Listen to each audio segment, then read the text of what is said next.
Waltzing Matilda, The Man from Snowy River and Clancy of the Overflow are just a few iconic Australian literary ballads by Australia's most recognised bush poet. But Banjo Patterson was also a horseman through and through.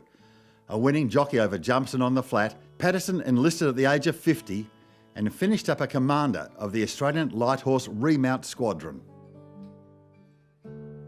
A.B. Patterson, Bill, Banjo Patterson, probably Australia's foremost bush poet, if you like, but he was also famous at the time. What compelled him to go there? I suppose because he wrote under the pseudonym of the Banjo, and that was a horse that he had that he rode at the station. A lot of people were thinking, who was the Banjo, you know, and that was sort of, I suppose it started off that way, so there's a bit of thought about who was this guy riding in that was the writer in the papers.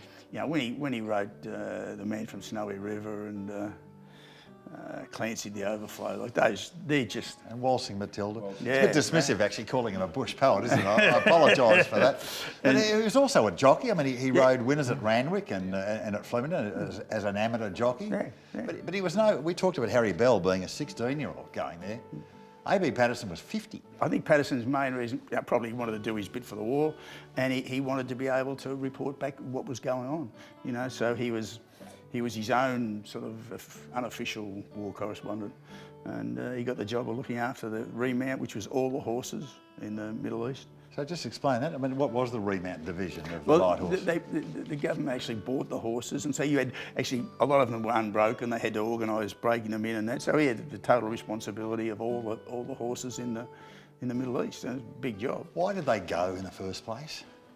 1914. You've got as much chance of seeing the rest of the world as flying to the moon. And they probably thought, oh, see the world, bit of a was it bit more of adventure. You're saying it was more that than for king and country? I think so. That's just a personal opinion, you know. I think here's a chance to go and see the world. And then when they got there, they had a bloody stark reality and horror of war. But they stuck together and were sensational. Tell us about the trophy itself, Bill.